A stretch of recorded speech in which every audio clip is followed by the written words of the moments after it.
नमस्कार और स्वागत है आपका देसी विमर्श में।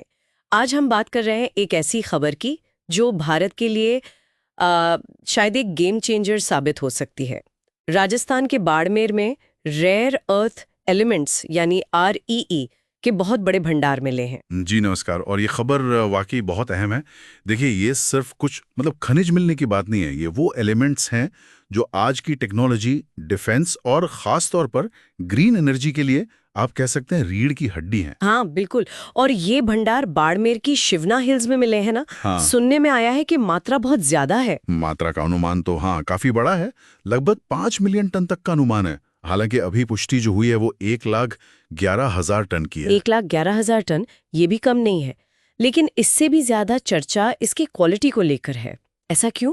बिल्कुल सही। देखिए, क्वालिटी ही असल चीज है यहाँ पर। आमतौर पर जो कमर्शियल माइंस होती है ना दुनिया भर में, उनमें रेयर अर्थ ऑक्साइड का कॉन्सेंट्रेशन घनत्व करीब 1.5% 1.5% होता है। अच्छा, 1.5%। हाँ, लेकिन यहाँ बाड़मेर में जो मिला है उसका औसत घनत्व ही 3% है। अच्छा। और कुछ कुछ जगहों पर तो यकीन मानिए 18% तक भी मिला है। 18%? ये तो सामान्य से 10-12 गुना ज्यादा हो गया जी। इसका व्यवहारिक क्या समझें? इसका सीधा मतलब है कि आपको उतनी ही मिट्टी या पत्थर खोदने पर कहीं ज्यादा RE मिलेगा, तो प्रोसेसिंग आसान हो जाती है, लागत कम हो सकती है। हाँ, लागत कम होगी और शायद पर्यावरण पर असर भी कम हो। राइट। तो ये भारत को सिर्फ क्वांटिटी में नहीं बल्कि इकोनॉमिक्स में भी फायदा दे सकता है। और ये RE इतने महत्वपूर्ण क्यों है? हम सुनते हैं डिफेंस में, इलेक्ट्रॉनिक्स में यूज होते हैं। थोड़ा और बताएंगे? हाँ जरूर। ये देखिए, कुल 17 तत्व हैं और इनका इस्तेमाल कहाँ नहीं है।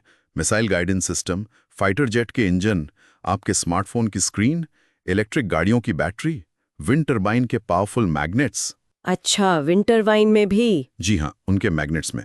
तो आप समझ सकती हैं कि ये कितने स्ट्रेटेजिक हैं। और विडंबना ये थी कि अब तक हम इन जरूरी चीजों के लिए काफी हद तक चीन पर निर्भर थे। हाँ, चीन की मोनोपोली तो है ही इस मार्केट में, और वो इसका इस्तेमाल भी करते रहे हैं, रणनीतिक तौर पर। बिल्कुल। चीन ने कई बार सप्लाई को कंट्रोल करने की कोशिश की है। जैसे रेयर अर्थ मैग्नेट्स, जिनके लिए भारत लगभग पूरा इंपोर्ट चीन से करता था, उनके एक्सपोर्ट पर पाबंदियां लगा दी। फिर प्रोसेसिंग टेक्नोलॉजी है, गैलियम, जर्मेनियम जैसे दूसरे क्रिटिकल मिनरल्स हैं, उनके एक्सपोर्ट पर भी रोक लगा दी। तो जाहिर है ये कदम कहीं ना कहीं वैश्विक सप्लाई चेन को डिस्टर्ब करने और शायद भारत जैसे देशों की ग्रोथ को धीमा करने के लिए थे। लेकिन क्या ये हमेशा उनके हक में गया? मैंने कहीं पढ़ा था कि इसका कुछ उल्टा असर भी हुआ चीन पर। हाँ, कुछ हद तक हुआ। जब उन्होंने एक्सपोर्ट पे इतनी रोक लगाई और साथ में उनकी अपनी डोमेस्टिक डिमांड भी थोड़ी कम हुई, तो नतीजा ये हुआ कि चीन में ही रेयर अर्थ मैग्नेट्स के बड़े बड़े स्टॉक जमा हो गए। अच्छा, माल पड़ा रहा, खरीदार नहीं? हाँ, बिक नहीं पाया। तो एक तरह से उनकी अपनी पॉलिसी उनके ही प्रोड्यूसर्स के लिए थोड़ी मुश्किल बन गई। दिलचस्प है। तो अब इस पूरी पृष्ठभूमि में भारत क्या कर रहा है? जाहिर है बाड़मेर वाली खोज एक बड़ा मौका है। बिल्कुल। देखिए, भारत सरकार ने माइनिंग सेक्टर को, खासकर क्रिटिकल मिनरल्स की माइनिंग को बहुत गंभीरता से लिया है। सबसे बड़ा कदम तो mines and minerals act, MMDR act जिसे कहते हैं, उसमें 2023 में संशोधन किया गया। हाँ, वो संशोधन, उसमें क्या खास था? उसमें सबसे खास बात यह थी कि प्राइवेट कंपनियों को भी इन स्ट्रेटेजिक मिनरल्स, जिनमें REE भी शामिल हैं, उनके एक्सप्लोरेशन और माइनिंग की इजाजत दे दी गई। पहले ये काम ज्यादातर सरकारी कंपनियों के पास ही था। अच्छा, तो अब प्राइवेट सेक्टर भी आएगा। जी। इससे क्या उम्मीद है? उम्मीद है कि काम में तेजी आएगी, नया निवेश आएगा, नई टेक्नोलॉजी आएगी। और सरकार सिर्फ माइनिंग पर ही फोकस नहीं कर रही है, प्रोसेसिंग पर भी जोर है। REE के एक्सप्लोरेशन और प्रोसेसिंग प्लांट लगाने के लिए 5,000 करोड़ रुपए के इंसेंटिव की भी घोषणा हुई है। 5,000 करोड़, ये तो काफी बड़ा अमाउंट है। जी। और इसके साथ साथ भारत दूसरे देशों के साथ भी मिलकर काम कर रहा है।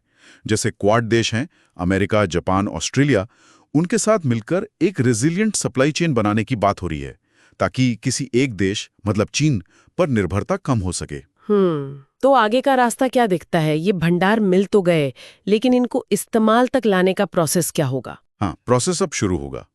पहले तो इन भंडारों के ब्लॉक्स के ऑक्शन होंगे, नीलामी होगी। नीलामी, ठीक है। फिर जो कंपनियां ये ब्लॉक लेंगी वो माइनिंग करेंगी, अयस्क निकलेगा, फिर उसे रिफाइन किया जाएगा। और सबसे जरूरी स्टेज है प्रोसेसिंग, उस रिफाइंड मटेरियल से आखिरी प्रोडक्ट बनाना, जैसे कि मैग्नेट्स या दूसरे एलॉयज। यहीं पे असली वैल्यू एडिशन होता है। और यहीं पर शायद सबसे ज्यादा टेक्नोलॉजी की जरूरत भी पड़ती होगी। बिल्कुल।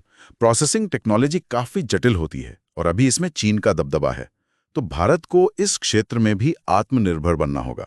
ये बात भी ध्यान रखनी होगी कि भारत के पास पहले से भी कुछ आरईई भंडार थे, करीब 6.9 मिलियन टन के आसपास, है ना? तो ये नई खोज उनसे कितनी अलग है? हाँ, भारत दुनिया के 5वें बड़े आरई भंडार वाला देश पहले से था, लेकिन ये नई खोज 2 वजहों से बहुत महत्वपूर्ण है। एक तो ये हमारे मौजूदा भंडारों में एक बड़ा इजाफा है, 5 मिलियन टन का अनुमान बहुत बड़ा है। दूसरा, और शायद ज़्यादा ज़रूरी, जैसा हमने बात की, वो है इसकी हाई क्वालिटी, वो 3% से 18% वाली बात। हाँ, क्वालिटी। अगर भारत न सिर्फ माइनिंग कर ले, बल्कि इस हाई क्वालिटी अयस्क को एफिशिएंटली प्रोसेस करने की टेक्नोलॉजी में भी महारत हासिल कर ले, तो ये खोज वाकई भारत के लिए गेम चेंजर साबित हो सकती है। तो मतलब सिर्फ भंडार मिलना काफी नहीं है, असली चुनौती और अवसर दोनों ही इसे अयस्क से अंतिम उत्पाद तक ले जाने की पूरी वैल्यू चेन बनाने में है। बिल्कुल सही कहा आपने। माइनिंग से लेकर मैग्नेट बनाने तक का पूरा इकोसिस्टम हमें यहीं डेवलप करना होगा। अगर हम ये कर पाते हैं तो न सिर्फ हम आत्मनिर्भर बनेंगे, बल्कि शायद दुनिया के बाजार में एक बड़े सप्लायर के तौर पर भी उभर सकते हैं। और इससे राजस्थान में रोजगार के अवसर भी बहुत पैदा होंगे। तो उम्मीद करते हैं कि ये संभावना हकीकत बनेगी। ये वाकई भारत के रणनीतिक और आर्थिक भविष्य के लिए एक अहम मोड़ हो सकता है।